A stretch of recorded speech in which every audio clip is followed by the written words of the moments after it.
Okay, ladies and gentlemen, let's get started. Curious, how many of you are here for EECS 440? Yeah? Okay. Well, at least a handful of you.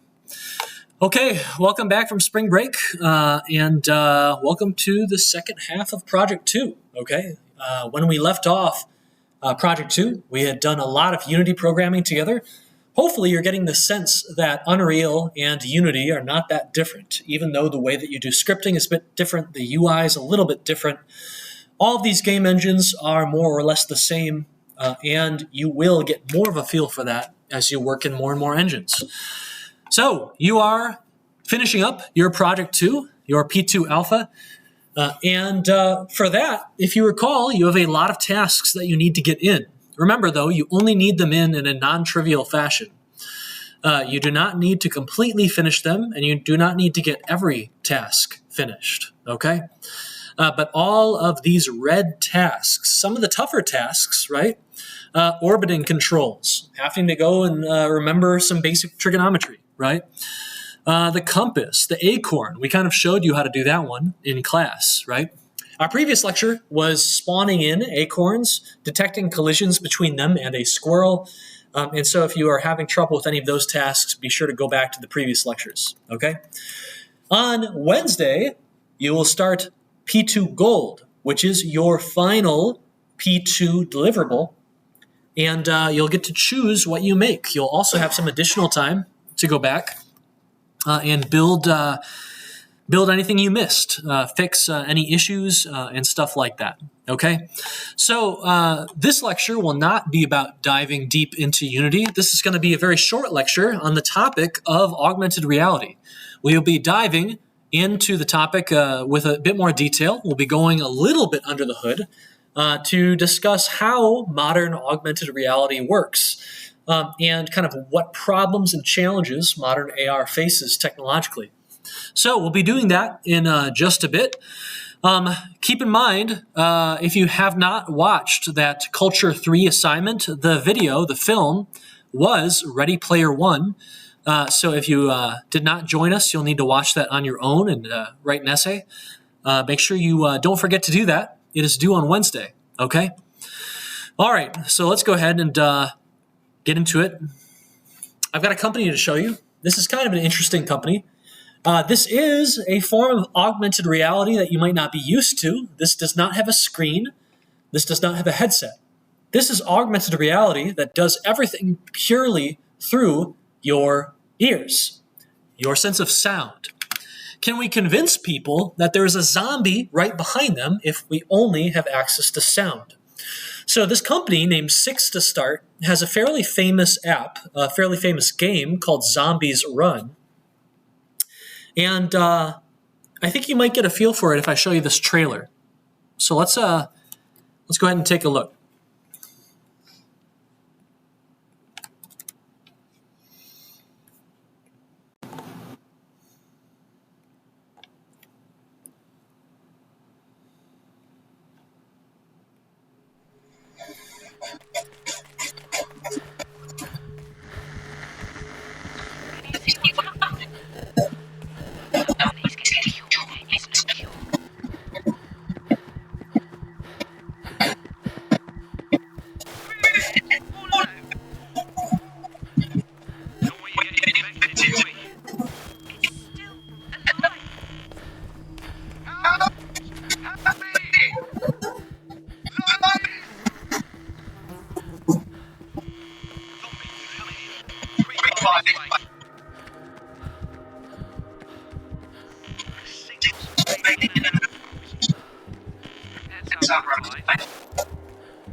So this trailer is much more on the kind of artistic and emotional side of things, whereas most trailers will kind of focus on information and helping you understand what something is.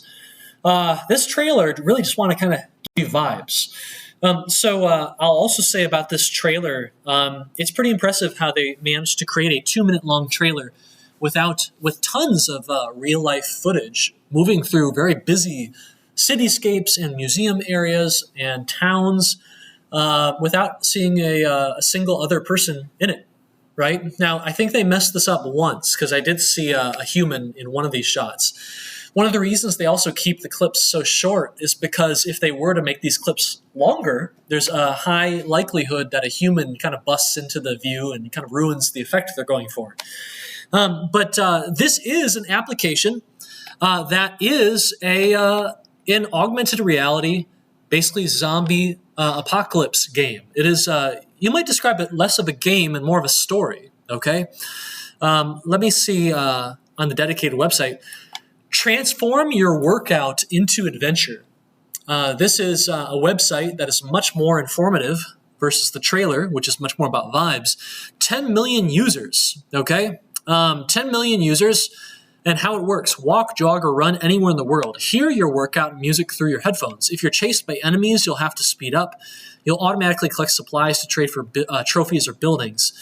This is to say that there's some amount of gamification happening here.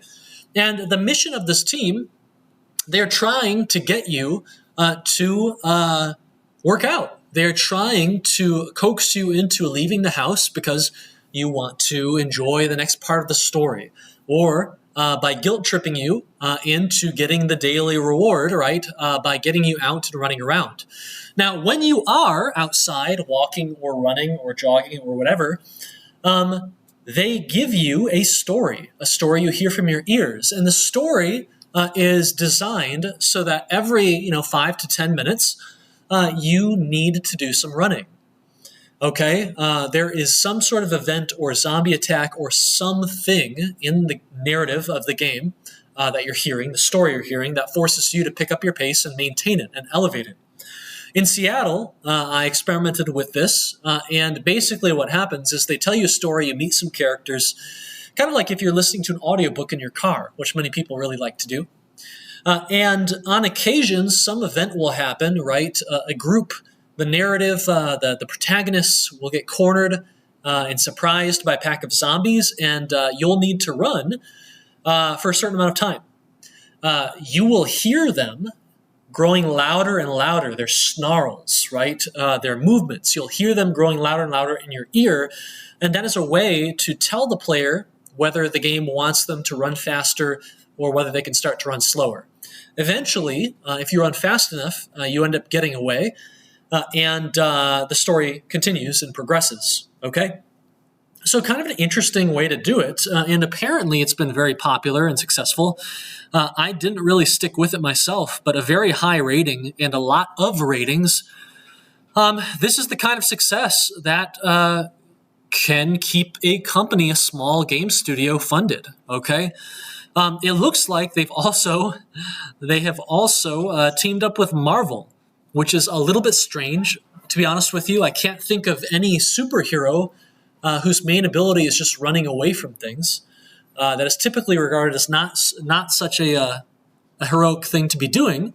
But I guess if you want to hear stories and interact with the gamification elements unique to Marvel, you can do that, okay? Kind of interesting. They keep track of statistics, all that good stuff.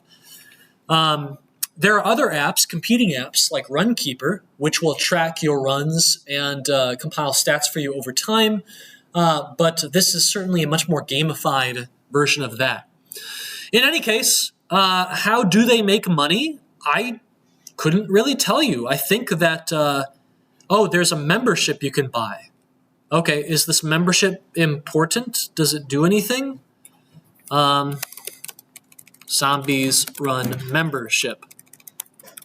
Yeah, what does it do? Okay, subscription.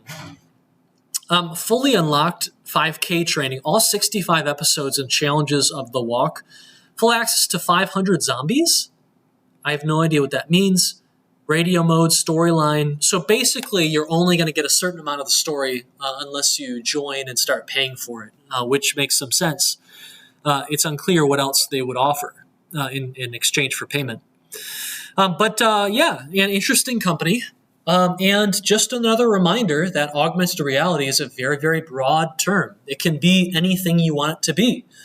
And so long as it is taking the real world and adjusting your senses of it in some way. Okay? And so this is the audio-only approach. Okay, so, and yeah, I guess they had a fundraising round, which is interesting. I think they are headquartered in London. Maybe? Yeah. Okay. Don't know. Okay. So, I think, did I ask you, did I tell you why companies always jump at the chance to like make something new? Whenever there's a new big tech hype wave like LLMs or crypto or whatever, every big technology company will launch into it. Did I tell you why? I want to show you why, okay? This is Microsoft in 2009, Microsoft holding a funeral for the iPhone because they were just about to launch the Windows Phone, a year and a half too late.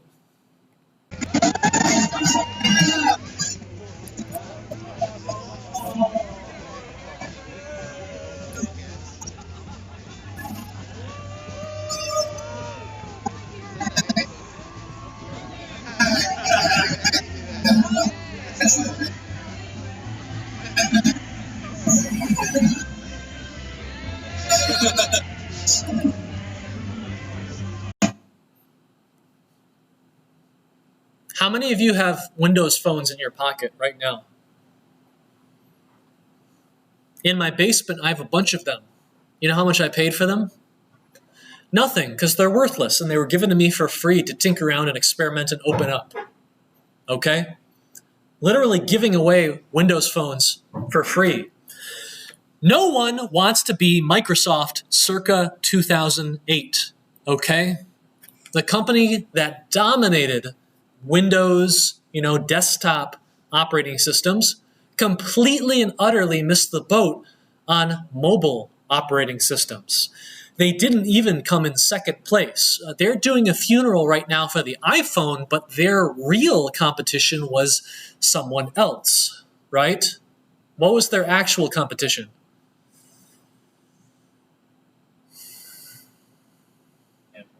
Yeah, it was Android. It was Google. They failed. They were defeated handsomely and completely. And thus, Microsoft became a bit of a laughingstock for a while. I think I showed the footage of Steve Ballmer doing his developers speech. If not, I did it in a different course. But there was a large period in which Microsoft just couldn't win at anything new. It lasted for a couple decades, and it saw them give up a lot of the future. Okay? So everyone has heard the story about Blockbuster Video losing to Netflix, okay, because they didn't jump on the digital delivery wagon early enough. Everyone has heard about how BlackBerry and Microsoft thought smartphones were going to be a fad, okay, and they didn't jump on it hard enough, and then they lost the future as a result. And no one wants to be that. So these days, okay, any executive will be deathly afraid of accidentally not jumping into something that turns out to be huge. Even if it is a bit of a smaller technology train coming, even if it's something like 3D TV, a bunch of companies are going to look at that and say, hey, it's probably not going to be the next big thing, but in the small case it is, we must jump onto it. Okay? It is the fear of missing out. All right? And it is very, very powerful. And so that is why when one tiny innovation happens, like with crypto, blockchain, okay? We can't think of a ton of good use cases for it yet, but that does not matter, okay? It is the responsibility of the leadership at these companies and institutions to jump on it and try and make it work. If it fails, no one cares. If it turns out to be the next big thing, then you're in a good position, okay? And so hype waves come very big and very, very fast these days, but they do dissipate just as fast, okay? Give it a year or so, and a lot of companies end up bailing. The companies that actually care will stick around to use the technology in the ways that it works. Anyway, so just keep that in mind. LLMs, AI, generative AI will not be the next, the last hype wave to come. And when the next one does, you'll see this pattern, okay? One or two companies will jump in right away. A couple weeks later, all the rest will jump in and say they've got something going on. There was a recent poll or something. I can't remember exactly where it was done. There was some research done that after ChatGPT's launch a couple of years ago, after it started making a lot of headlines, the mentions of AI in the transcripts of CEO quarterly calls went up something like 1,000%. And the CEOs who mentioned it more had higher stock price increases than those who mentioned it less or not at all. So it's to say that this is just how they do things, okay?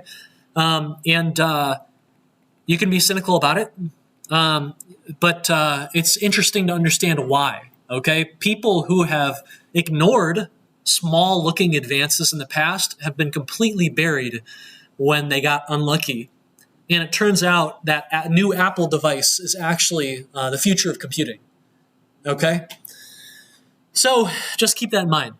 New HBO documentary. We had a pandemic recently, and XR really had their chance to shine during the pandemic. We were all kind of isolated, going to hang out with people, not really a thing, okay? And so in that environment, how does VR and AR help fill the void? Well, let's go ahead and take a look.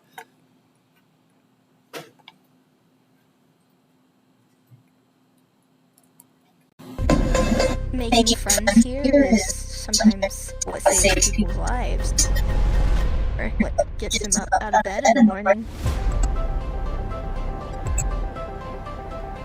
I'm a teacher for Helping Hands, a sign language community here in VR chat. Hand rested under our elbow, and we're gonna go like this. Christmas. Slow. Quick. Slow. If I had confidence that I could teach dance as a living in VR, I totally would do exactly that. With a long-distance relationship, having VR is a game changer. We are 5,000 miles apart, but we're gonna try our best to make it work. This year has been really hard. The thing that has kept me sane has been VR and the VR community. I would not have weathered this without you guys. 3, 2, 1, Happy New Year! You can be who you've always wanted to be, and you can, in a way, start over. We can come together and support each other. This community means a lot to me, and I really want them to know that they're loved. It's been a year since I've seen Kevin's IRL body.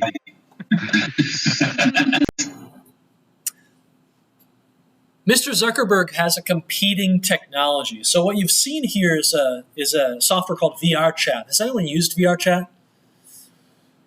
So VR Chat, if you want to just go into VR, pop your headset on, and then go talk to people, go walk around environments, go play mini games, stuff like that, VR Chat is kind of the default, okay? It is the place you go. And there are competitors to VR Chat. There's Rec Room, which was created by someone here at the University of Michigan.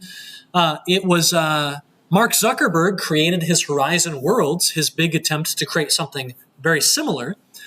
VR Chat is far and away the most successful. It was the most successful during the pandemic, and it continues to be the most successful today, despite all the funding and manpower and resources that Meta has to compete with it. And when you look at this right here,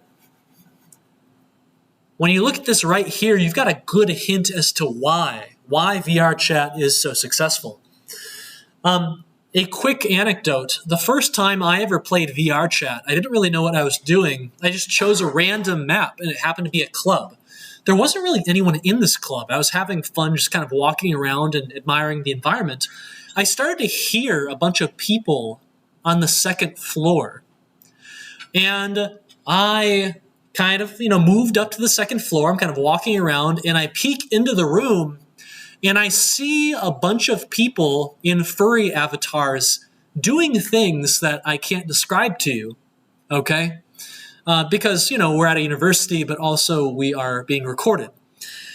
And in that moment, I understood two things. Number one, that I didn't really have interest in VR chat. And number two, I understood why VR chat appeals to so many people. It is gritty and real, okay? There are shenanigans happening everywhere, okay? It is incohesive and ridiculous. There are copyright violations happening absolutely everywhere. There are naughty things going on, and it felt exceptionally human. It did not feel corporate. It did not feel sterile, okay? When people get together, all right, when real people get together, things happen. And the things that happen are not the kind of things that Mr. Zuckerberg wants on his advertiser-friendly platforms. And so just keep that in mind if you ever find yourself trying to create a space for humans, okay? Because humans are very complex, very unpredictable, and they need spaces that are allowed to be those ways if they want to have a good time. So this documentary right here, right, is not something I relate to a ton. When the pandemic happened, right, I'm kind of a lonely guy, and being isolated was kind of my environment. So it didn't really affect me at all. But a lot of people, right, at the beginning, when the person said, hey, our ability to connect in here saved people's lives, that really is a thing. People who are more extroverted, people who really rely on connecting with others to keep themselves going, were able to use technologies like this to do exactly that. There were a lot of people during the pandemic who watched movies with their friends. How did they do it?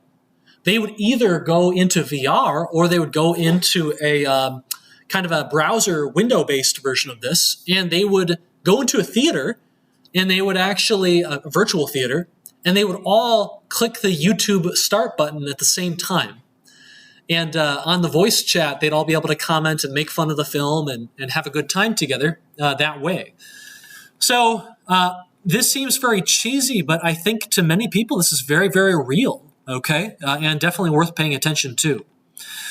Okay, and a quick note, it is possible to simulate it is possible to use the webcam on your laptop to simulate the camera, the AR mode, in your Unity editor while you develop. And if you haven't done this yet, one of our students, Ethan Holleroyd, pointed out that this can be done by going to Edit, Product Settings, XR Plugin Management, and then clicking XR Simulation, at which point you should be able to use it. I think I've seen a few of you using it, but hopefully it will save you at least a little bit of time, okay? All right. So, yep, don't forget about your Culture 3 assignment, Ready Player One. It is a pretty entertaining film, but it is also pretty long, okay? It is probably our most recent film to give us a good feel for what artists think VR is going to do to us in the future, okay? And what their concerns are, okay? So, I hope you enjoy the film. All right, does anyone have any comments or questions on the assignments, on P2, on anything going on? Okay. So what I want to do, and again, this is going to be a pretty short lecture. What I want to do is I want to talk about augmented reality. And I want to talk about the technology itself, not just how to build it in Unity. We've been talking about that. I want to talk about what augmented reality is, how it works under the hood, and what problems it currently has, okay? Research problems that you might solve. One big thing that's been happening at the University of Michigan, okay, most of our incoming PhD students, our graduate students, They come in working on AI. That's not a surprise, but one of the most important subfields of AI is the intersection between AI and computer vision. Okay, how do we help our software understand the things that they see? Okay, how do we help it quickly parse and understand image data? If you have been using some of the LLMs like ChatGPT or Llama or Google Gemini, they're getting very good at taking a still image and telling you what is in this image, what is it doing, what characters are in this image, stuff like that. And it's extremely important for AR that progress continues going, okay? So my objectives here is I want to talk to you about the types of AR. I want to kind of go into how AR works and the problems it has. Things like spatial mapping, object detection, body tracking, occlusion, GPS, all that good stuff. And we have entire courses and entire graduate programs for these topics. And so we will be staying fairly high level. But imagine you want to augment your reality, okay? This is what you want to do. Now, if you recall, this GIF was a fraud. It was fake, okay? The company Magic Leap produced this footage with no disclaimer many years before this kind of thing were feasible. And I would say this quality of AR probably isn't feasible yet, okay? We wanted to create an animation of a whale coming out of the floor, splashing with realistic water physics, okay, and coming down into the ground. What's more, look at how nice this image is. This image is not arbitrary. The whale seems to know how big this gymnasium is. It appears to know where the humans are, and it actually kind of contorts its animation to perfectly display itself in front of the humans in the space that it has. This is an animation that knows where it is located, okay? This whale has reflections. It is well lit. It looks like it is part of the environment. It doesn't feel like it's out of place or just copy and paste it on, okay? And that's really, really important. So how do we take a gymnasium full of people and how do we convince them that there is a whale in front of them? What do we do biologically? What do we do technologically? Okay, well, I actually put this brain backward, but imagine you've got a brain, okay, and you want it to, and currently it is kind of taking in this gymnasium. All that stuff is real. The photons are bouncing off of the objects and hitting your eyes, okay?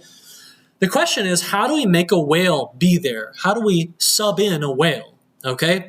One solution would be to go get a whale, all right? Go get a whale, throw it in the middle of the gymnasium, all right? You would accomplish your goals, but this would be exceptionally expensive to go find a whale and haul it over here and plop it in the gymnasium or launch it to get it to do the animation you want. It would also be very cruel to do this. And so what you really want here is not to create a whale. You're trying to create a perception of a whale. You're trying to create a fake whale, okay? You want that brain to interpret the image in a different way, to see something that isn't there, okay? Make them think there's a whale, okay? Basically, the Matrix. Now, one problem we have is that directly interfacing with the brain and changing, manipulating our electrical signals in our brain is not something that we can do with technology right now. Neural implants are, well, they exist, but they're currently too far off and they're hard to control, okay? So, there are ways to manipulate people's brains to make them see things that aren't there, okay? This is the $3,500 augmented reality on the left. And on the right, you've got about a $20 augmented reality that will help you see things that aren't there. Now, this says UFOs and aliens, okay? The problem is we don't want UFOs and aliens. We want a whale. So you can see the problem with drugs, number one, is that they're going to get you in trouble. Okay, they're bad for you, okay? And they aren't easy to control. Okay, it's very, very hard to design that stuff to get exactly a specific impact or make people see a certain thing, okay? So we need a different approach, okay? Instead of changing the brain, because we can't do that, We can't change the real world. We can't change the brain. But what we can do is we can change the visual signal coming in. Okay? Have you ever heard of a man-in-the-middle attack? You've taken EECS 388, then you know about the man-in-the-middle attack. We're going to get in the middle of something, and we're going to intercept that information. We're going to augment it, and no one will be able to tell. Okay? We've been doing exactly this kind of thing for a very long time. This is exactly the kind of technology that humans at this point are very good at. What technology am I talking about? The telescope, glasses, okay? Or cameras. Cameras, all right? We've gotten so good at cameras, you know why? Because we've sold so many cameras, okay? How many humans are in the world? What are we like? We're over 1 billion. It's like 1.3 billion.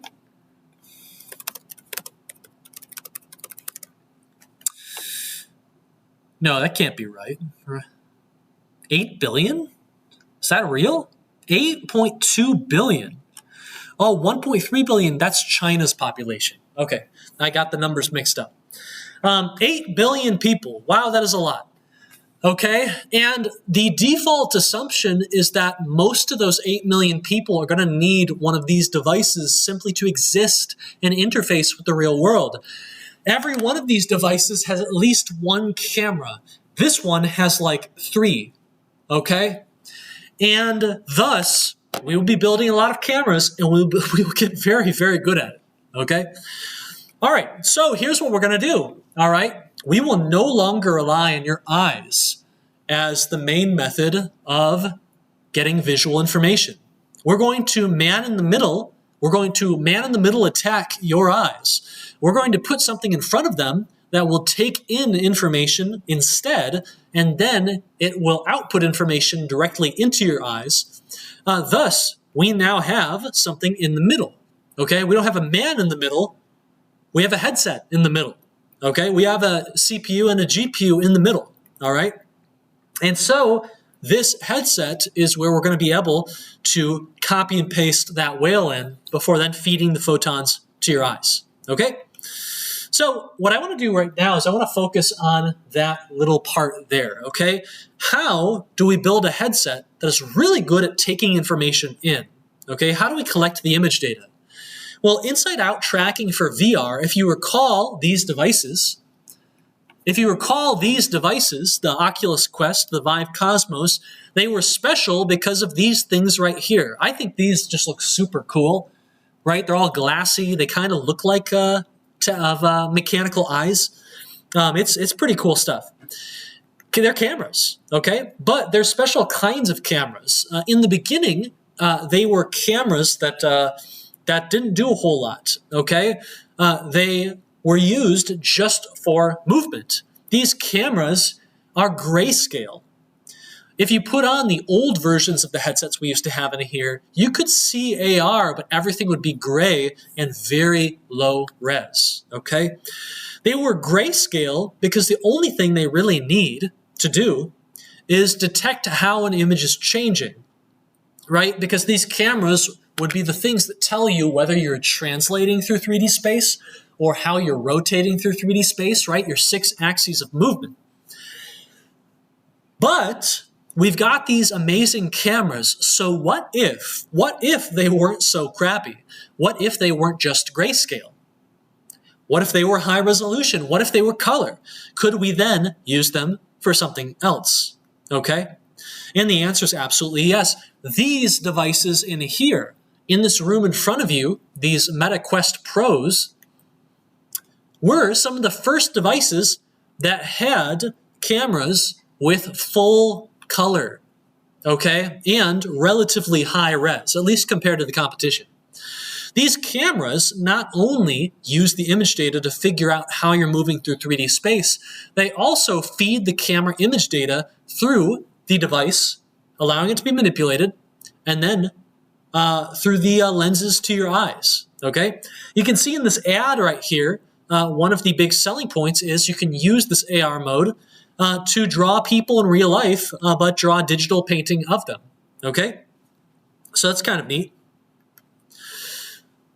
Modern AR devices like the HoloLens 2, right? You already all got a chance with that. The Magic Leap 2, okay? Spectacles 2, or even some of the Ray-Bans that we talked about that are starting to blow up. The Meta light glasses, right? They all have tons of cameras on them, okay?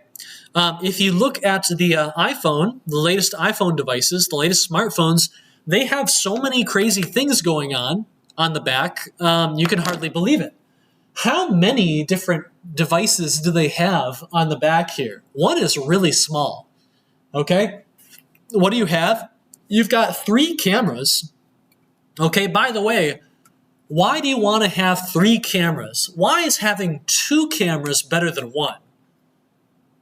Why does a human have 2 cameras?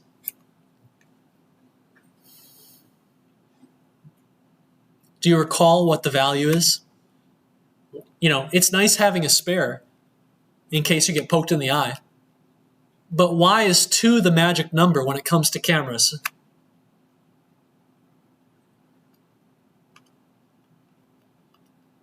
Two cameras allow you to judge what?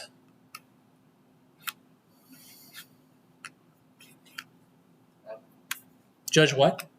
Yep, that's right, depth. You've got 2 cameras, you can easily judge depth, right? You have a lot of binocular cues you can take advantage of. If you only have one eye, you only have one camera, you can judge depth, at least in most circumstances, but it's not as obvious, it's not as easy. It takes longer. You're more likely to get hit with that basketball flying toward your face, okay, when you can't use both eyes. You've got flash, okay, a very large emission of light so that you can take photos even in the dark. Okay, what is this? Anyone know? Yeah. Yeah, so this is actually a very fancy sensor that has started to be included on the latest iPhone devices. This is a LiDAR sensor, okay? A LiDAR sensor. We're going to talk about the implications of that very soon. By the way, a quick tidbit. You've all heard of Sony. You've probably heard of Sony, mainly these days, for the PlayStation brand. All of you being a nerdy engineer, sort of game devs, okay? But for quite a while, Sony, the big conglomerate, only really had 2 well-performing divisions. It was PlayStation, which was kind of their crown jewel, and their camera sensors division, because Sony is some of the best at developing these camera sensors for the iPhone, okay? And my goodness, have they had a lot of business lately, okay? So we're going to use cameras. We're going to use cameras to take in the real world's information. For the longest time, we were not very good at making camera technology, and so this wasn't viable. In 2025, we are exceptionally good at making cameras, and thus this part of the equation is now possible. What about this middle part? How do we add a whale? How do we add a whale? Well, if we want to add the whale, we have to understand things about the image data coming in, okay? I have a challenge for you, okay? Now, you're humans, so you'll be able to complete this challenge, okay? I want to ask you what the following is. What is the following?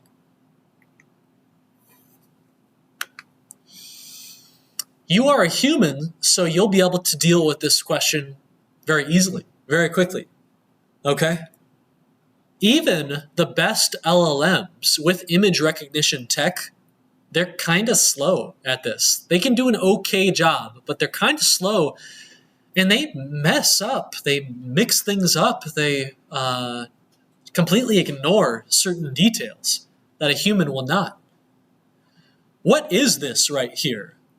As a human, you would say, this is a couch in a living space. There's a bookshelf, okay? It has kind of an urban flavor, but it's clearly indoors, okay? It's lit like an indoor scene. There's a plant.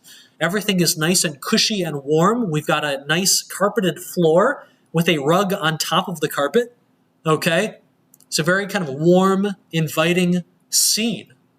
The kind of place you might want to go after lecture if you're falling asleep. Okay. But how would a piece of software view this? A piece of software can't just look at this and say, this is a couch, I see a beanbag chair, I see a plant, I see a rug. No, that's not how it's going to go. A piece of software will look at this kind of thing, right? And basically see it not as an actual space, an inviting space, but it will see it just as a 2D array. A 461 by 326 grid of assorted 3-float tuples. What does that mean? RGB, okay? Unless this is a PNG, and then it's a 4-float tuple, RGBA, okay? And thus, a computer just can't have the same kind of conversation that a human can have about this image right here, okay? If you want to know what the computer sees, they see this, all right? And when a computer sees this, humans cannot reason at this level, okay? Humans, no matter what the matrix might tell you, can't really look at this and see, oh, all I see is a person. All I see is a rug, okay? And so the question for us, the challenge for many researchers today, is how to allow software to operate at both the binary level and the higher level meanings of the image. The computer, by default, cannot grasp the higher level meaning of all this data, okay? And if we want software to be able to augment reality, then we need our software to be able to understand these images that are coming in, okay? It has to be able to parse it. So when you put on the HoloLens headset and you see it starting to kind of map out the world around you, you see it detecting walls and surfaces and edges. This is the software basically developing that higher level understanding of what are we looking at right here. And I think this is just beautiful. I love this GIF a lot. In part because it shows you it's failing. Okay? This software is looking out possibly with LiDAR, and it is perceiving there to be a surface under the couch, okay? This right here, the human brain knows that this is an empty space. If you throw a ball at it, it's not going to bounce back. It's just going to go under the couch. And yet, if you look at this mesh that has been created by the software, this spatial mapping mesh, it is able to get a rough approximation of our space and its shape. But it's not that accurate, okay? Remember that Matrix video I showed you on Reddit of the Apple Vision Pro basically detecting the walls around you and turning it into the Matrix? That is one of the best examples of spatial mapping I've ever seen. And for a $3,000 device, it better be, okay? Things are improving, but they're still not perfect. And they weren't in that example either. This is the topic of spatial mapping. From 2D image data, how do you extract a 3D mesh? You are losing information when you go from 3D to 2D. The question for researchers is, how do we get that information back from 2D to 3D, okay? And so we have to understand the space. Here's why. If you look at this space right here, you can't just copy-paste a whale here, all right? It's going to look terrible. It's going to look absolutely terrible. In fact, wait a second. Maybe we can go do this. Let's go find a whale PNG. Okay. Let's go. Oh, no way. Oh, can I not use that whale? Okay, let's try this one. Can I bring this one in? Does this have a PNG ending? It does not. Unfortunate. How about this one? Oh, brutal. I might have to come back and do this later.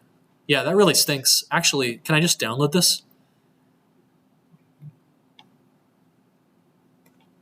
Hold on. Save image. Okay.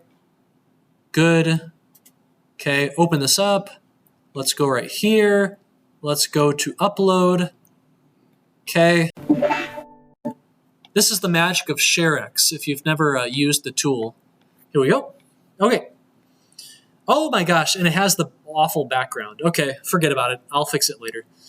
Okay. So, right, imagine copying and pasting a whale here. It wouldn't look good at all. It would be absolutely atrocious. Why? Because when you've got an object that is part of a space, when you take an object and put it into an area, actually, the area will affect the space and the object will affect the area, okay? And so we need to understand what is this space if we want to properly make a whale look like it fits, okay? What do we need to understand? Well, number one, we do not want the whale to be sticking half inside of a wall. We don't want it to be sticking half inside of a floor. So we have to understand what the physical, kind of collidable space is in this 2D image, okay? Basically, we need to do a bunch of edge detection, okay, to figure out where the physical parts of this image are in 3D space, at which point we know that we want to put the whale somewhere in here. We want to spawn in here, okay? Edge detection is something that you will learn about if you take EECS 442, the computer vision course, okay? Another thing that's really important. Another thing is lighting. This might be the most important thing, okay? If the whale spawns in right here, and it is kind of darkly shaded, as if it is in the shadows, it's going to look really strange. You'll say, why is the whale poorly lit when it is in fact in the middle of a gymnasium that has tons of lights and windows, okay? It won't fit at all. So our software has to be able to understand that there are light sources in these locations. And even if we can't see the sources of the light, we need to be able to look at the floor and know that this is a well-lit area and that there are lights somewhere above us, okay? What about object detection? What about looking at this 2D image and knowing that these few groups of pixel are probably humans? If these are humans, we can change the way that we animate our whale. Imagine that by default, our whale is just going to spawn in the middle, and then maybe we randomly chose to have the whale animate in this direction. That would be suboptimal. Why? Because our audience, the people who care about all of this, are over here on the right side of this area, not the left. So the whale should not be performing to the left side. The whale should know to perform toward the humans. Okay?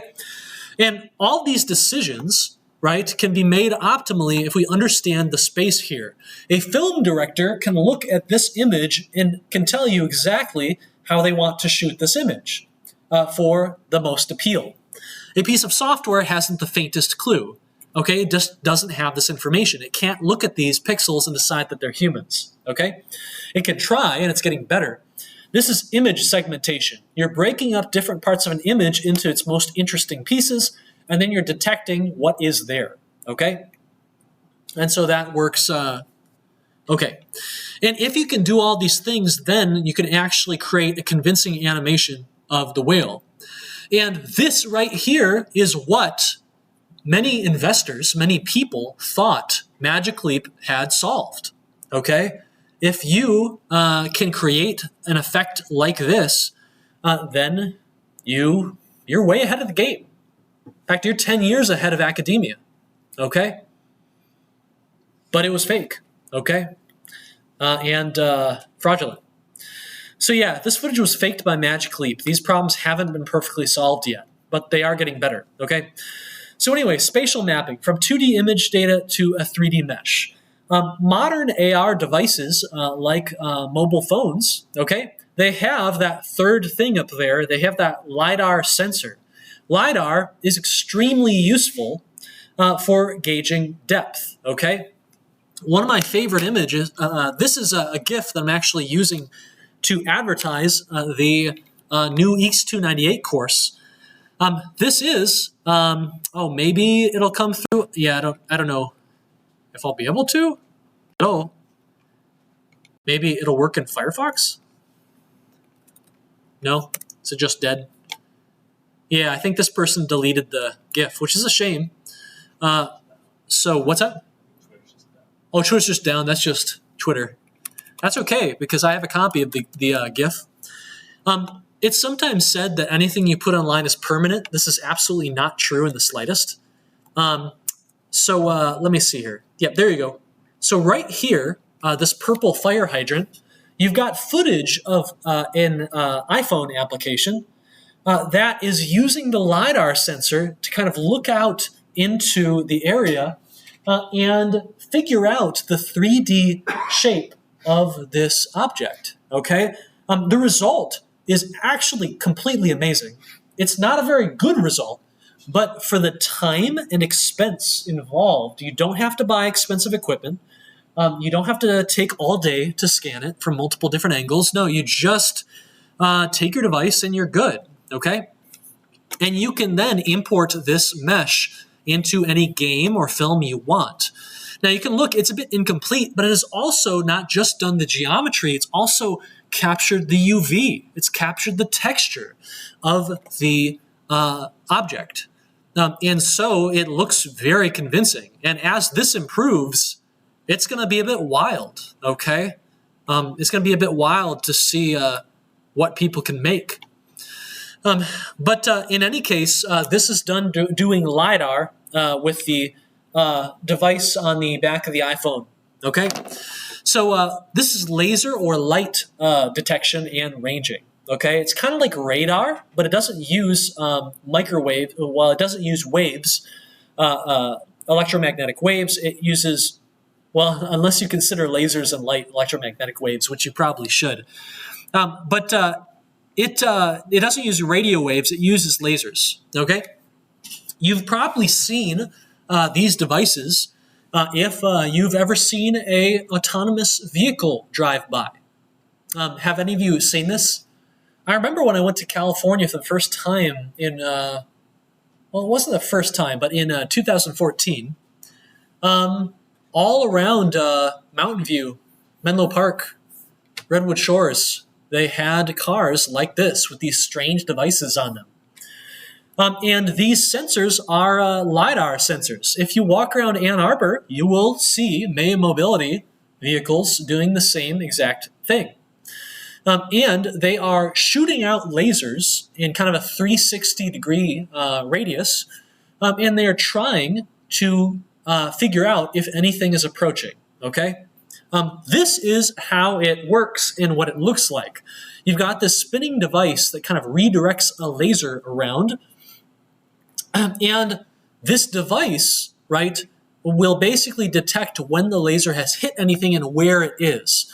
This gives you some really good information that there is an object over here. It doesn't fully explain what the object is, but if you are a car, you don't always care what the object is. You kind of do, but the most important thing is that you simply stop right now, okay? And so this is how LiDAR works and why it's so important in autonomous vehicles, okay? Now look at this Tesla right here, okay? This Tesla seems to be lacking something.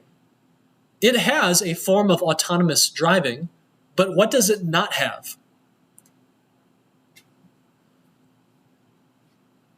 Unless they've gotten really good at hiding it, it doesn't have any LiDAR sensors at all. And you can kind of get a feel for why. When you look at these vehicles, they aren't really something that anyone's going to want to buy, at least not unless the value proposition is incredible. These look like very nerdy, very weird devices. These sensors are not exactly attractive, and having them stuck all around the exterior of your vehicle is not a look that's going to excite a ton of people, okay? When you look at the Tesla vehicle, they have explicitly decided to forego LiDAR sensors, in part probably because it's going to be very hard to keep up kind of a luxurious brand image if you have LiDAR sensors sticking on the outside. But also because the general philosophy here is that LiDAR seems to be a bit of a crutch. Where on the human body are our LiDAR sensors? Does anyone know? What part of a human of the human body allows you to detect things in the distance?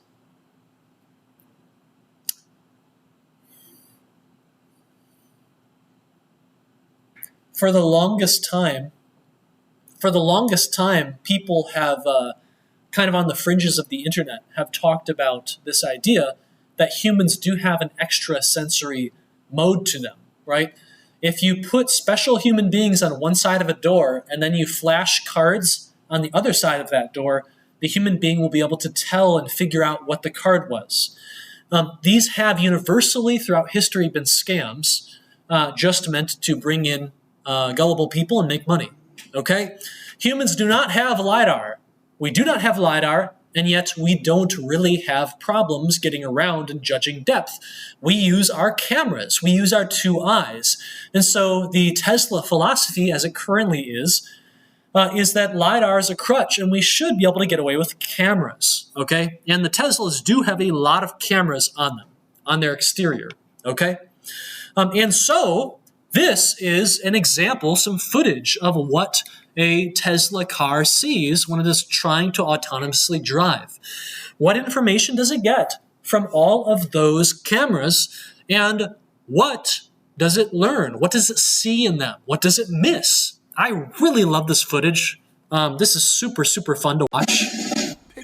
Okay, I want you to watch this footage, and I want you to take note of two things. How early it can see certain things when they're just a few pixels big. And also, secondly, how inconsistent it is. It sees something one moment, oops, lost track of it the next. Sees something over here one moment, suddenly it's over there, okay? Watch this. Okay, you can see it's trying to kind of guess which way this path is going to take. It sees the 3D object, the kind of 3D bounding mesh of this vehicle, okay? It sees the stop sign. It knows there's a stop sign, okay, right up here.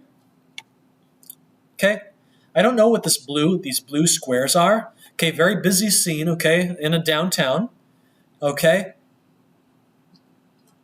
Amazing. It can see the crosswalks, but it's very blurry, it's very fuzzy, right? And it's shifting all the time. Amazing. I want you to take note here of something. Right here. There's a stop sign way up here. Okay, we eventually reach the stop sign.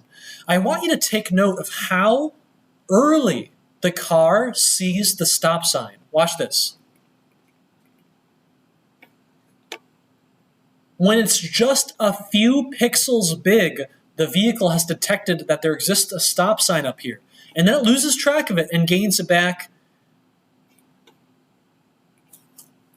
So you can imagine how much safer if humans had the ability to judge these things when they were miles away or a long distance away. Maybe driving would be significantly safer. Maybe not, okay? So absolutely amazing information, right? It can tell and create 3D meshes out of the things it's seeing. It's just seeing 2D imagery. That is it. No LiDAR at all. It kind of boosts your confidence, doesn't it? Well, don't let it get too high, okay? Don't let it get too high, because headlines abound of Teslas in their autopilot mode running into people, running into buildings, okay? Doing really scary things, okay? And one of the reasons this is such a big problem, okay? People at Tesla would say, well, you know, we can do a pretty good job with just our cameras, okay? But people want perfection out of autonomous driving, right? They want to be completely safe, because it's one thing for humans to injure someone else. We're used to that. It's another thing entirely for humans and technology to kill someone, okay? If that happens, you know, 1 out of a million, it's going to be all over the news and people will never ride that robotaxi again. But if humans do that, not 1 in a million, but 1 in 10,000, that's fine. No big deal. That happens every day, right? And so you might say that self-driving cars that don't have LiDAR, they're not perfect. But please keep in mind that humans without LiDAR aren't perfect at all either, okay? And so just how perfect will autonomous vehicles and image detection and image understanding, recognition, need to become before they're finally allowed to participate and start improving society? I don't know, okay? I'm not sure. But it's very interesting to see how far one can get without LiDAR. A quick note, OpenCV is a very, very powerful piece of technology. All of these recent gains and our advances in research, these new features and abilities, they eventually trickle down into libraries like OpenCV, where they become much easier to use, much more accessible, and they become available for other developers like us. We are not computer vision experts, probably not. And so we still want to use these amazing technologies without fully understanding them. That is what a library like this is for. And I believe if you take EECS 442, you're going to be using OpenCV quite a bit, okay? One of my favorite little experiments that I think, unfortunately, I've lost to time was I was in graduate school. I was bored. I was sitting in the Beister building. There was a whiteboard right next to me. And so I built a little game in Unity. It's a little platformer game where your laptop would turn on its webcam. It would take an image of the whiteboard behind you. It would send that whiteboard image up to a server which would run OpenCV edge detection on it. And we would send that image and the collision data to Unity so that you could have one player drawing platforms in real life on the whiteboard, and the second player has a little digital character jumping across the whiteboard platforms. And so that was kind of cool, right? Real life gameplay, real life co-op. In any case, right? Unfortunately, perfection is going to be needed for adoption. Otherwise, humans won't really accept it. So hopefully things continue to improve. EECS 442, legendary class, very popular, very effective. Consider taking it if any of this stuff interests you and you want to dive deeper, okay?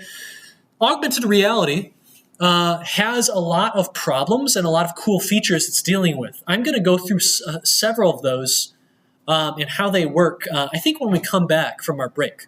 So let's do a 5-minute break. Then we'll come back and we'll talk about something called light estimation.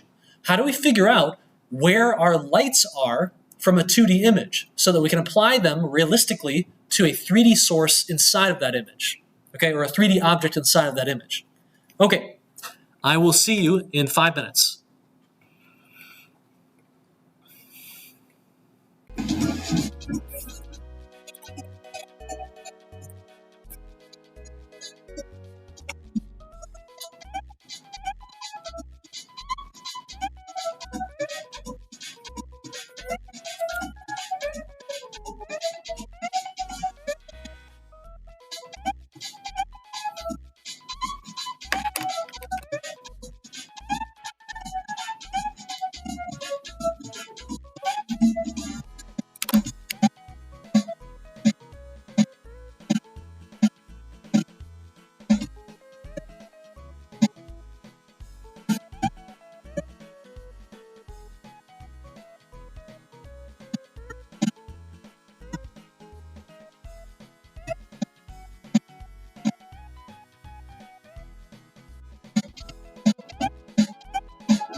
Okay. So, one of the big challenges in augmented reality today is a challenge called light estimation. As we talked about earlier, you can't really make an object feel a part of its location, cohesive in that location, like it's really there, unless you can match its lighting to the lighting of the rest of the space. And in a virtual reality world, this is easy because our lights are digital. We already know where they are. We know what angle they're at. We know what type and warmth and color of light it is. But when the light was pre-rendered, when it was part of a 2D image that we're putting 3D things into, that's a lot harder. We don't have the information on where all the lights are and what kind of light they are. We don't have direct information. Now you can look at this 2D image right here, and you can make, your human brain can make some very good guesses on where the lighting is, right? We know that it's in this direction. We partly know this because there's a gradient, there's a fade in the light happening, and this wall right here is blocking photons from getting through, okay? But software struggles with this. So this is an image right here demonstrating light estimation technology from Google for Android, probably for AR, not ARKit, AR Core. And you can see these cats right here, both of these cat 3D meshes, neither of them exist. They are both augmented reality objects, and yet they are both being affected by the apparent lighting in the scene, the light source. If you look at this image right here, if you look at it too long, it starts to look crappy. This is an image from your tutorial AR assignment spec when you made your little auto show with all the vehicles. And you can see right here that we've got all these planes, right? These propeller planes, but the planes don't get any brighter as they go up toward this big light, okay? What's more, the worst looking thing in this entire image is right down here. Do you see this car? This car is clearly in a part of the image that is poorly lit. It is beyond the room. It is kind of half in the room, half out of the room in the dark hallway. Yet the car is brightly lit. Okay, it just pops off the screen.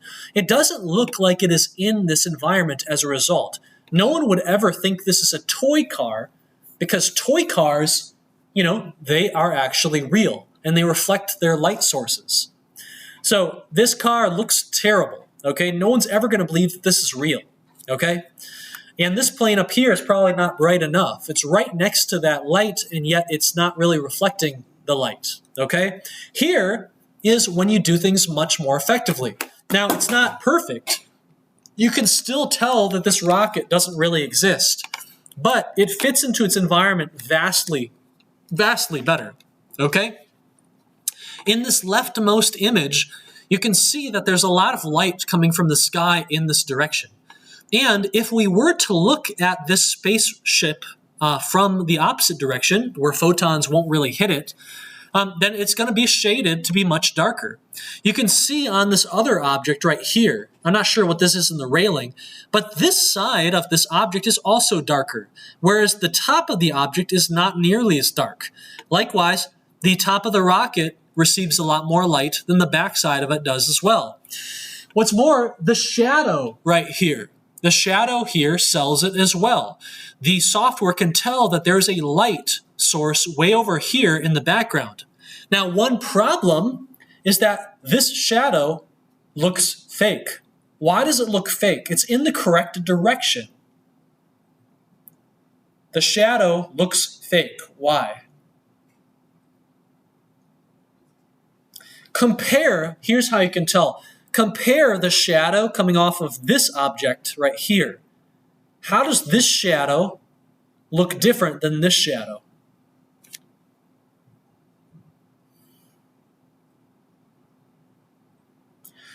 I don't know the terms exactly, but go ahead. Yeah, exactly. There's a mushiness, there's a softness to the real world shadow, and there usually is, okay? Some photons do kind of sneak around the object and get to the darker part that's hidden. Other photons bounce off of nearby objects and reach the backside, okay? But not all of them, and that's what creates the softness in the shadow. I can't remember if it's called the umbra or the penumbra of a shadow, the kind of shaded, mushy edge part. But when you look at this digital object, the shadow that's being created is okay for a game, right? But it's far too crisp, okay? It's very sharp. It's not very realistic. But most importantly, that shadow simply doesn't match the other shadows, okay? If this shadow were super crisp, this entire image would look really good, okay? Very cohesive. But because the shadows are using a different art style, it doesn't look realistic. It doesn't look good at all, okay? Same thing with these other two images. The shadows are just far too crisp compared to other ones. But it is a much better result. So you can see from this chair and its shadow, okay, and how everything is brightly lit, that there is a sun kind of out here, okay, right next to the camera. And thus, we can see that our near side of the rocket ship is very well lit, okay? And it works really well, okay? But again, the shadows just kind of betray it. Not so much in this scene, okay? But the other scene right here, definitely. Most of the shadows in here are mushy. This one is super crisp. Not convinced, okay? But this is wildly, wildly better than what you get by default and what you did in tutorial AR. Okay? Lighting has always been exceptionally important to video games and making characters and objects look cohesive and part of their environment. This is a game called Resident Evil for the PlayStation 1.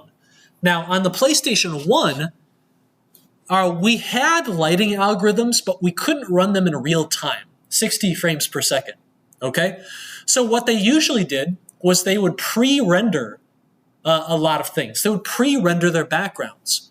An example here, in this image, this screenshot from the gameplay of Resident Evil, Jill Valentine is playing the piano. You've got some bar stools and a bar back here. You got a plant over here. But only one actor, only one game object exists in this scene right now. What is it? It's Jill. It's the player character. Everything you see here is just a background image, okay?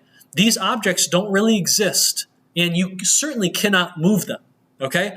If Jill wants to run around, the camera angle will change and will load in a new pre-rendered image. Same thing that you're kind of seeing here, okay? You've got this character right here, and you've got this chair, you've got this wall, okay? It's super well lit, but everything in the background, everything that isn't the character is actually just an image, okay? It's not physical, you can't run into it. And the character's lighting, because she can move, she's an actual game object, she has much more basic shadowing and lighting, okay? So pretty cool. Anyway, yeah, light estimation, super, super important, okay? Here, there's no light estimation being done, and so she really pops out. She doesn't feel like she's cohesive. Same thing with Jill Valentine here. She pretty clearly doesn't fit this scene, okay? She kind of pops out. A really big, interesting technical challenge we've already talked about a little bit in the past is occlusion.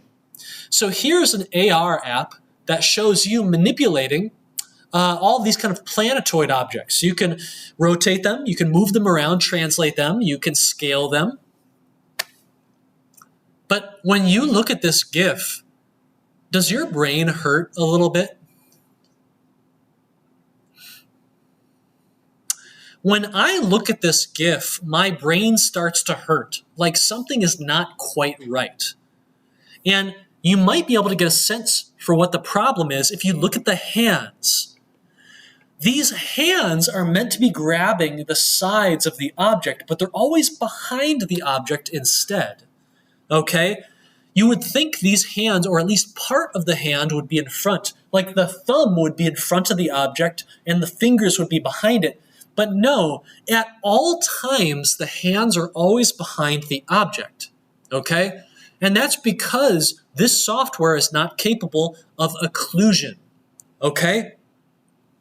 In the real world, if you grab an object in front of you, okay, part of your hand will be in front of the object, occluding it, but then the other part of your hand, like your fingers, will be behind the object. Thus, the object occludes it. It is all based on depth, right? How far away is that part of the object from your eyes? And that decides whether or not you can see it or not, okay? Occlusion is exceptionally hard in AR because when you look at this 2D background of the real world, the software can't interpret its depth properly. It is just a 2D image to the software, okay? If you go into Unreal Engine and everything, you're in VR, everything is digital. Well, the game engine has a lot of information about where each object is, what its depth is in the scene, and so it can render things to respect occlusion properly. But here, it doesn't have any information about what this chair is or what your hand is doing. It doesn't know how deep your hand is, and so it can't order it properly relative to the digital object. So the digital object is assumed, as a shortcut, it is assumed to always be closer to the camera than anything in the background. This is sometimes a really good assumption because things in the background of an AR scene are usually going to be far away. They're going to be walls. They're going to be floors. But when it comes to things like hands, everything falls apart because hands are usually very close to the camera, okay? And so occlusion is very, very hard. Here's a kind of crappy version of it kind of working, okay? This is an image right here of Unity's built-in occlusion, and it kind of works and kind of doesn't, okay? So you have a real human, a real office background, and you have these reefs that are clearly digital objects, okay? Now, you've got some reefs, some parts of the reef objects are behind. They are deeper in the scene than our human, and it makes sense that they render behind him. Other parts of the reef, for instance, this reef down here at the bottom of the image, are closer than the human. And so we need this closer part of the reef to occlude him.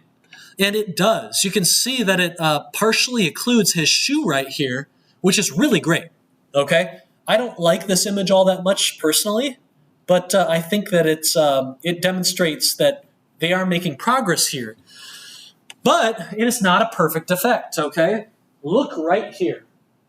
Look right here at kind of the corner of the person's jacket and arms. Do you see this kind of white line? There's this like little graphical artifact that makes it look like this human has been cut out of Google image search, okay, sloppily, quickly. And as a result, what's happening here is that the scene, the AR is failing and it's accidentally rendering things that are deeper into the scene. I'm guessing it's rendering this part of the whiteboard back here, which makes it look like a bit of a cheap effect, okay? But still, it is better than what we've seen in the previous example, okay?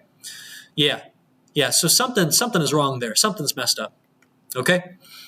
You can see in this example that it's a bit tricky. Much like computer vision, it's very inconsistent. It's very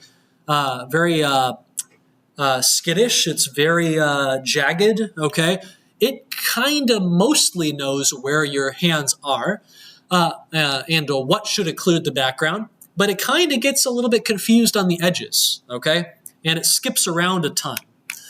So certainly improving. And with some shaders, with some graphical artifacts, you might be able to make this look pretty good, actually, with some blurring, I imagine, or some interpolation between the foreground and the background. You could make it look okay, but still a problem, all right? Limb tracking is a really interesting challenge in augmented reality as well. Humans and, bipeds, mopeds, is that quadrupeds, right? Dogs, okay? Sheep, animals, humans, right? If we can figure out and estimate based on an image where a human's skeleton is, then we can do a lot of very interesting things, okay? So you've already seen the Kinect, which is fairly old technology at this point that was able to take basically image information out of a camera, figure out where your skeleton is, and then use that as an interface device. You can do some really interesting things. You can see here that the Kinect is a fairly old device. I can't help but wonder if we can go much faster these days. The Kinect had a huge problem where its tracking was about a half-second delayed. Okay, so not real time at all. And this really compromised the gameplay experiences that you could make for Kinect. Any sort of thing that was real time was a bit of a mess, all right? Face tracking is another interesting problem as well. This is an OpenCV example. But if you recall the Face AR application from the beginning of the semester, that team used OpenCV in Unity to actually be able to figure out where your eyes were, where they were moving, what your eyebrows were doing, right? What facial expression you had, what you were doing with your nose, okay? And they made the movement of your facial muscles into a control interface for the gameplay, okay? As a means of doing medical exercises for facial muscle rehabilitation.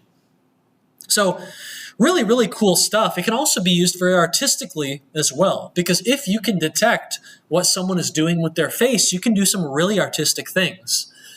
Has anyone seen this game before your eyes? So this is a game, I think it was made at USC. It was made by a student team, and it was made with a very unique method of control. So you control the game by looking around with your eyes, and you confirm by blinking. Now, this is a game where once you begin the story, every time you blink, the scene will advance, time will advance, and you can't go back.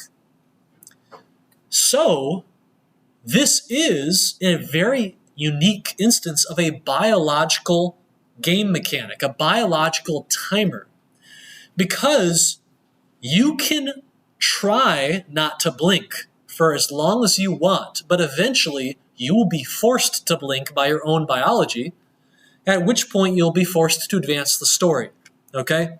And this can be used to create some very poignant and emotional moments. And I would like to show this to you. Your life. You're going to show it to me. I want to see exactly what makes you so absolutely great.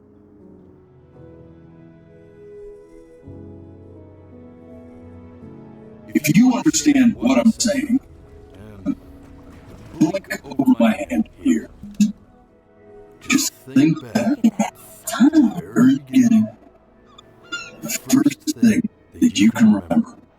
Every time you blink, you're going to jump forward in time. Could be a second. Could be 5 years. That's enough for me. We have to make this every birthday. That's a great idea. I don't know what I'd do without old Benny. It's Chloe, your neighbor. But understand, I love it. no matter how much you like it, you're not going to be able to stay, right? You might have to finally live without all the clutter. It's over. You're ashamed of something. Something so terrible. You're trying to blink like that. Go private. So I'm asking you again. No matter how painful it gets, I'm going to send you there to start from the very beginning. I need you to remember. And just try to enjoy it this time.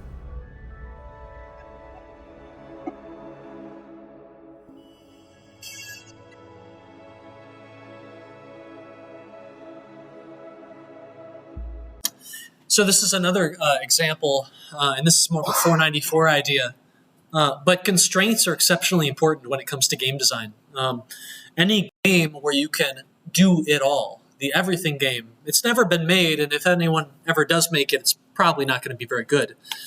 But this is an example of a biological constraint, okay? You don't need technology to force the player to blink every once in a while. Their human bodies will force them to do that on their own. So pretty interesting stuff. In any case, right, face tracking, eye tracking. In VR, the idea that we can know where someone is looking allows us to optimize what parts of the scene we want to render.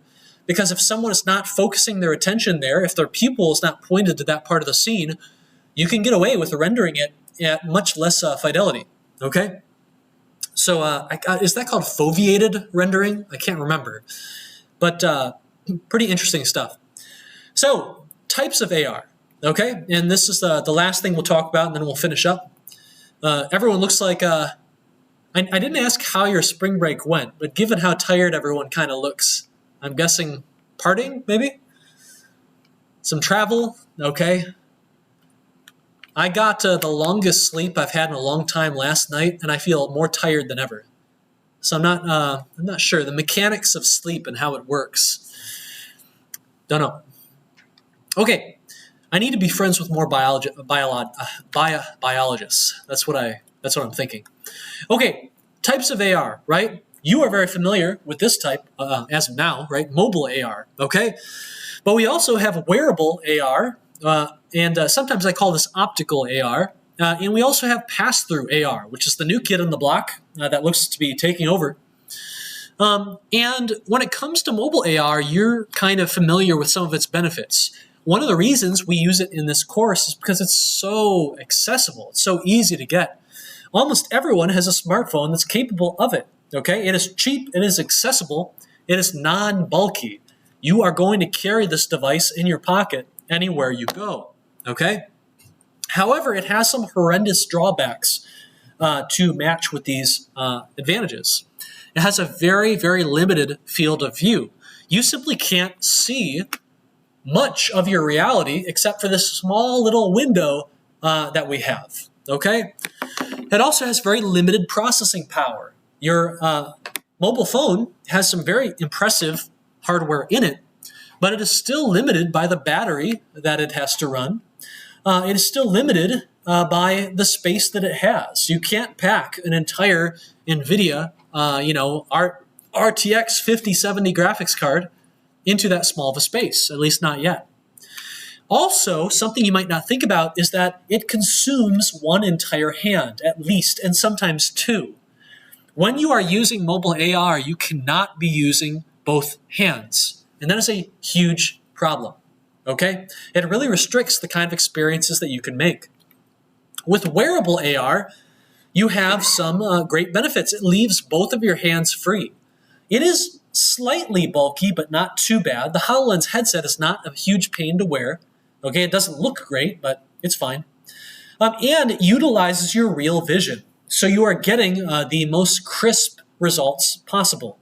Everything in real life is going to run at 1,000 frames per second, and there's no limit to the number of things you can have in that real life portion of the view. The problem is that all the digital stuff is terrible, okay? You have an atrocious, like probably worse than your smartphone field of view. 43 degrees is absolutely terrible. And you have very limited processing power as well, okay? Typically less processing power even than on your mobile chipsets. And this is from a device that usually costs upward of $2,000. It is very, very expensive, and thus most people can't use it. And if people aren't using it, it's not going to improve nearly as fast, okay? Pass-through AR is the biggest, newest kid on the block and the one that looks like it's going to take over. This is a device that leaves your hands both free. It is mildly bulky, again, not super pleasant to wear at this time. I think the Vision Pro, most people have said that's pretty comfortable, but still not perfect. And it has a very much improved field of view, okay? This is getting to the point where people won't think about field of view very much. I think the human field of view, human eyes field of view is 135 degrees, so you're not missing much by putting a headset on, okay? Pass-through AR is bulkier than both the other two types. It has limited processing power and it is expensive, but not nearly as expensive as the wearable AR. So it's kind of the middle ground that gives you a decent experience in every way. Okay, it leaves your hands free. It is expensive, but only a few $100s instead of a few $1,000s. It is bulky, but not too bad. And it's capable of both fully VR things as well as augmented reality things, which is why the Apple Vision Pro kind of targeted it for its approach, okay? Its approach to AR and VR. I just saw some headlines in Hacker News that Apple, the rumors are some Apple Vision Pro is getting a humongous update in the next few weeks. And so we'll have to see if that happens. Hopefully Apple won't give up on it.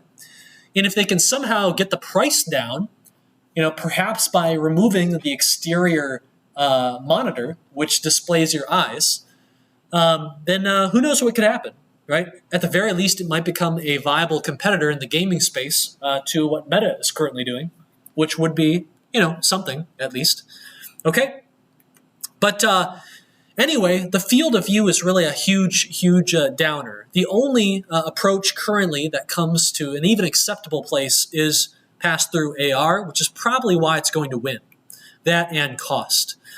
Over on the left there, we're dealing with cameras and displays. Only over on the right, with pass-through AR, we're also dealing with cameras and displays.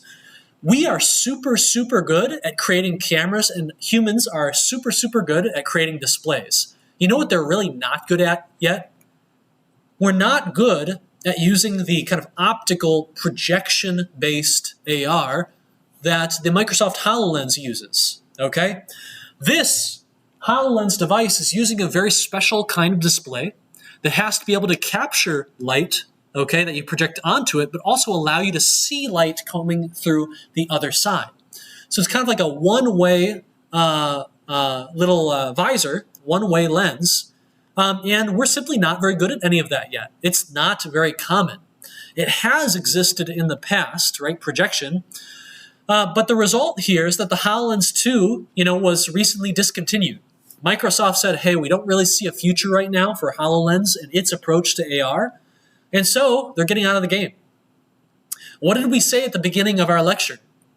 Big companies will launch in a big way into any new exciting technology that comes across their desk. Why? It might not work out, but in the chance it does, they have the extra funds and talent to try it out anyway. And if it does blow up, boom, their future is secured, okay? But after a while, even Microsoft has to say, hey, this isn't really worth our time anymore. We think we're getting beat out here. We're going to go try something else, okay? This type of AR, right, projection, okay, it's definitely a thing that has been done in the past. Combiner lenses that have an image projected upon them. This, for instance, I think this is the heads-up display, the in kind of cabin display for like the F-16 or something, or maybe the F-35. I'm not entirely sure. But you can see that it's very primitive, okay? It does display some information, but this isn't the kind of approach with this technology that's going to allow you to create fully 3D worlds. And in fact, I'm looking at this object right here, these lines, they're really just not allowing any light to pass through at all. So I'm guessing 3D graphics created with this kind of tech would not look very good. Probably much weaker and much less sophisticated than what the HoloLens has been able to do. If the HoloLens had one customer that was going to keep it alive, it was the Department of Defense. And the HoloLens did have a massive contract with the military, the U.S. military, to explore, what this could do for soldiers on a battlefield. And that contract fell through. And when it fell through, that was kind of the final nail for the HoloLens, and it has since been discontinued. In any case, right, augmented reality is right at the core of much of modern computer vision research. And if computer vision is able to make some breakthroughs, it could very quickly find itself back in the conversation as a new hype wave technology. Okay? It seems to me that the biggest issue with modern day VR and AR is that it is good but not good enough. So, will it ever be good enough? With some advances in these areas, I think it could be. And if you go for a PhD, especially, if you go to graduate school for a master's, maybe you'll do some of this research. You don't have to. But if you go for a PhD in this industry, there's a very good chance that you will be interacting with the fields of computer vision. I highly encourage you, if you do have time before you graduate, to take EECS 442. I've heard that it's a little bit of a lighter course, but also very meaningful. If this stuff interests you, given you're in an XR class, it probably does, then you will learn a lot more about how these technologies work and how to make your own things. Okay? So does anyone have any questions or comments? We didn't go super deep on any of this, but I hope at the very least you are curious now. In any case, I love seeing that footage. Every semester I get to watch that footage again of the Tesla autopilot. And it seems like it's almost manic, right? It seems like it's almost manic, quickly and haphazardly trying to figure out what it's looking at. And it does a good enough job to get you intrigued, but it also is so inconsistent and scattershot. It's like it can't fully decide, like what where the road is. And it has to kind of guess where the road is when an obstacle comes in and blocks its vision. This car comes into view, and you can see that this red line, which seems to represent its understanding of the road, gets kind of curvy, and it starts doing strange things, right? So it's trying to figure out what's behind the car, and it's amazing. Absolutely amazing. But I'll also say that I think human beings look at technology and they want something better than what they can currently do. And if you say that a Tesla is pretty good at driving on a sunny, Southern California day, and if it encounters a blizzard, it's going to perform just as badly as a human driving in a blizzard, is that going to be enough to excite us? Is that going to be enough to create a market for that kind of technology and software? I don't know. Human beings are not going to accept anything less than perfection, I think, when it comes to this stuff, right? A robot killing someone is a much, much bigger deal than a human being doing so, as sad as that might be. And so, we'll have to see what happens, okay? I've often wanted trains. I'm in love with public transit. I love any sort of transit where you can sit down and just read email or do something else while you arrive at your destination. We don't have very good train infrastructure in the United States, at least not in the Midwest. But you know what we do have? A ton of cars. Imagine if the benefits of train were suddenly available in every single car. You can just hop into the car. It's cheap. There are tons of availability. You can go anywhere you want. So in that sense, it's better than a train. And you sit in the car, you put down your laptop, you open it up, you're doing work while you drive, enjoy the views. All of the vehicles are synchronized with each other, so they're much, much, much faster through stoplights. Okay, everyone starts at the same time. You start to think that this technology, if it got good enough to be deployed widely, could really, really change the game for our region. Which is, why all of our automotive companies are so obsessed with using and getting this computer vision to work. Anyway, it's really interesting to think about. Okay, everyone, that is all that I have for you. And when we come back on Wednesday, we're going to launch P2 Gold, and we're going to get back into Unity. I'm going to program a bit with you. I'm going to show you how to bring a character from, for instance, Sketchfab, rig that character up using Mixamo. You've already got a little bit of experience with that. And we're going to get it animating in Unity. So you're going to get a little tiny slice of EECS 298 on Wednesday. I will tell you, Unity, the way that Unity handles animations is funky, okay? And you really have to get in there. There are many different things you have to hook up and play with to get it looking just right. So that's what we're going to do. Okay? I will see you all on Wednesday. Thanks for coming.